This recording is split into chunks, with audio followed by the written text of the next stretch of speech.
Check the description for the following discount codes. Normally, when a new VR headset is coming to market, or at least over the last couple of years since I've been into it, last few years, I'll be looking to buy it for two reasons. First of all, I'm just keen on VR, I love technology, and if something new and interesting is coming out, then I want to have a go of it, you know. And secondly, I have this channel now, and it's good to be able to review and look at the new hardware that comes out to the VR platform and give my feedback to all you lovely viewers. But when I see the announcement from Mike at VR Oasis on his channel yesterday about the new Vive Pro 2, seeing the specs, seeing what it comes with, seeing the price, I'm just going to give it a miss. And that's what we're going to talk about today. And to be honest, I think for 99% of you lot, you should probably give it a miss too. So first of all, we'll talk about the positives, and then we'll talk about the reasons why I'm not going to buy it and why probably a lot of us aren't. Bit of a negative video, but you know, it's interesting and we should have a little chat about it. So first thing, I've got all the specs on that up beside me here on the screen on the Vive website. So first of all, the positives. The resolution of the panel, 2448 by 2448 per eye. So it is the highest resolution consumer grade VR headset on the market, topping even the G2. So you are going to get a lovely, crisp, sharp image with almost no noticeable screen door effect. Probably no noticeable screen door effect unless you're really, you know, looking for it on a bright white sort of background. So that's really good. And then you've got the refresh rates, 90 Hertz and 120 Hertz. Now it does say 90 Hertz is only supported via the Vive wireless adapter. I'm not sure whether that means you can't drop from 120 to 90 unless you're wireless, or whether it means if you're running the wireless adapter, you're limited to 90 Hertz. I mean, that definitely sounds like it would be logical, because sending, you know, another 30 Hertz worth of information over the air through that what's now old technology Vive adapter probably use up too much bandwidth, more than what it's capable of. But I'm not sure whether it means for wired PC VR we are limited to 120 Hertz or not. I guess we'll see. But the ability to go up to these high refresh rates like 120 Hertz, same as a Quest 2 can now, and obviously the Valve Index has been able to for a long time, and even 144 Hertz. This is a real positive if you have a PC powerful enough to be able to take advantage of these refresh rates, because it does feel more natural, more realistic, and you're less likely to get some motion sickness from it. But you need to have a beefy PC, and we're still suffering, you know, with graphics cards unavailability, and that doesn't look like that's going to change for months to come, possibly even into next year. So is it a positive or is it a negative? I suppose it's good if you can do it, and if you can't, then you're going to be struggling to run anything. You know, a bit like G2 and Quest 2 owners, we're struggling to run things. This goes for the resolution as well. You combine a high-res display with a high refresh rate, most of us can't run it anyway. So the two positives about this are actually almost negatives themselves, because a lot of us aren't even going to be able to take advantage of that. But yeah, and then the final thing is the field of view has been increased. Now it says 120 degrees. As we know with these headset manufacturers, the field of view they state on the spec often isn't the field of view you get in real life. I mean, there's a little bit of head shape coming into this, and how far away you have it from your eyes and you shape your face and stuff. But it says 120 degrees, and they say they've done this by some slightly different lenses.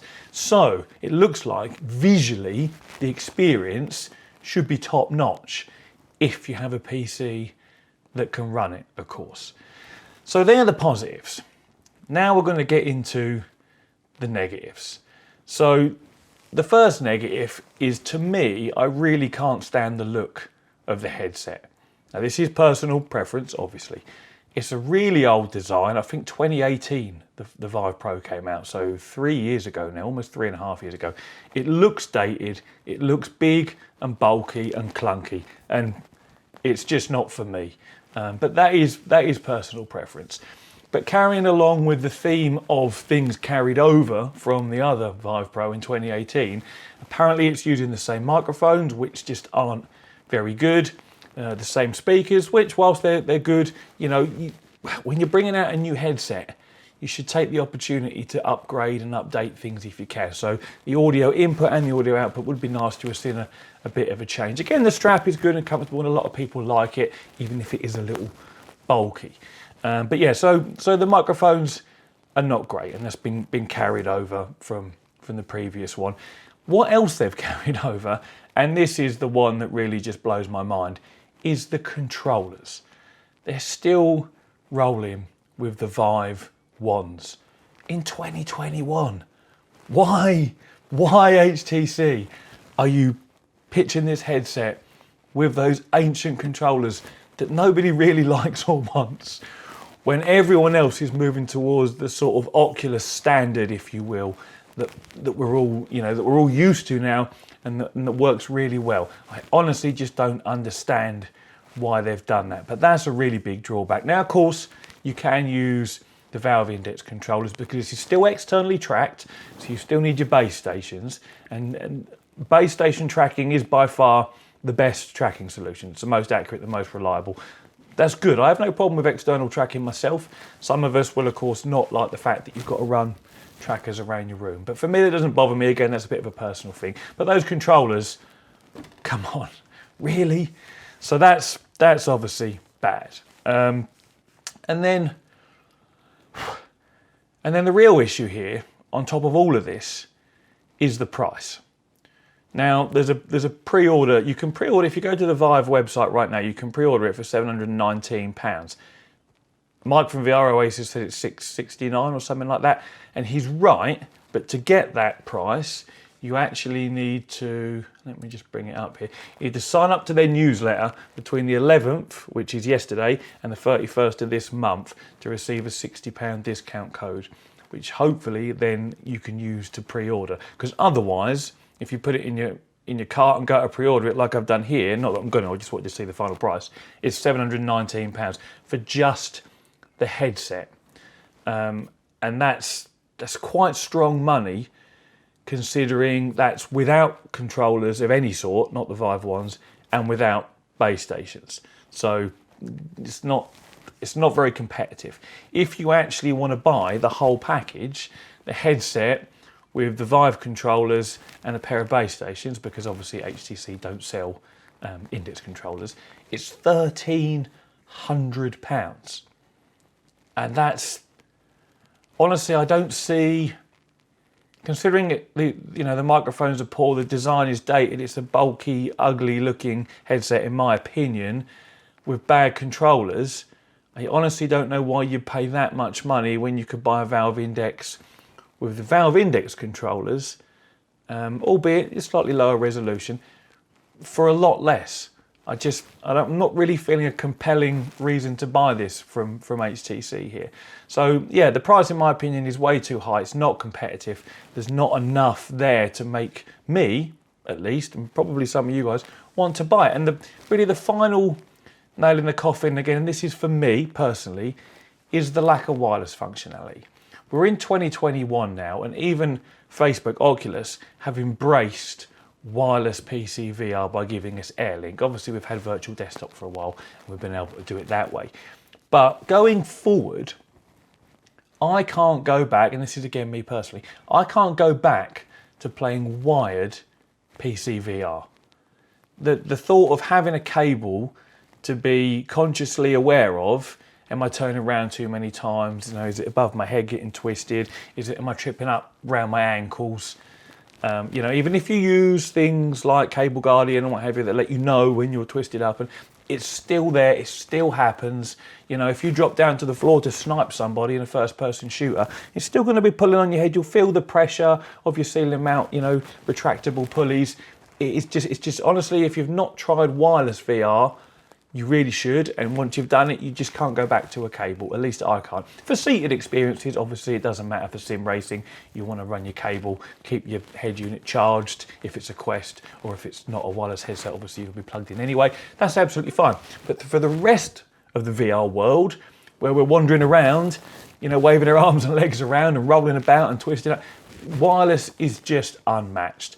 And I don't think a new headset in 2021, or perhaps 2022, by the time it actually comes out, who knows whether they meet their launch dates or not, shouldn't offer a wireless option. Now, I'm not talking about a wireless option as in strap another lump to the top of the strap, Vive Pro wireless adapter for £360 extra. That's just ridiculous. That takes the headset on its own to 1,100 odd quid. And then if you want to buy the whole package and add the wireless functionality, you're up to almost £1,700 to do what the Quest 2 does out of the box for 299 quid with better controllers. There's just, I just don't see any reason, you know, why you would choose this headset over something like the Quest 2. Or even if you're not worried about the wireless functionality of the Quest 2, because that is its real selling point. You know, the speakers aren't good in it. The tracking isn't as good as an external solution, but the whole package of a Quest 2 is good. Why would you spend 1,700 odd notes to get the same functionality that you can get for 299 and just put a pair of headphones on to sort the audio out? I'm just not feeling it. I'm trying to think what sort of price point this would come in at that I would feel semi-interested in buying it, ignoring the fact that there's no wireless functionality because it's a wired headset. So it would have to, you know, for people that don't mind, for people that perhaps only sim race or flight sim, they don't care about wireless, the G2 is really the best option because it's cheaper, it comes with better controllers in my opinion, even though they're still not great. The tracking isn't as good either, but again, if you're a wired PC VR person, I'm thinking you're mostly going to be sim racing or flight sim, because any of us that want to play first person shooters or anything like that, we're just going to go wireless because it's so much better. I'm just not feeling a reason. You know, I'm just sitting there, I'm looking at the specs and I'm, you know, 120 Hertz, 120 degree field of view, you know, give me a reason to buy it, HTC, but they just haven't. So I think really that's probably the end of the video. For me, the lack of wireless, the price, the ancient controllers, the ancient design, shape, it's just all a no, you know. And like I say, I'm interested in this technology, and if new interesting VR headsets come out, I'm going to buy them, I'm going to review them, I'm going to use them. But to me, all they've done here is go, I'll tell you what, guys, let's just bump the resolution and the field of view a little bit and bosh it out for a silly price. And I mean a silly high price, not a silly low price. So yeah, for me, it's a big thumbs down. But let me know in the comments if any of you are interested in this, if maybe you're going to buy it, and let me know why, because maybe there's something that I haven't thought about. And also, one thing I must just quickly say here, whenever I make a video and reference the price of something, there's always some helmet that comes along and watches a video 12 months later and says, oh, that price is wrong, so and so and so and so. The prices I've stated today are at the time of making the video, which is the 12th of May, 2021. If you're watching the video in a year's time, for some reason, don't comment if the price has changed. Pay attention to the date of the video, because it always happens, and I sit there with my head in my hands going, of course it's a different price, mate. It's been a whole year since I made the video. Anyway, that's just a little bit of amusement that always makes me chuckle, and at the same time makes me just go, oh, come on, common sense. Anyway, thank you very much for watching, and as always, take it easy.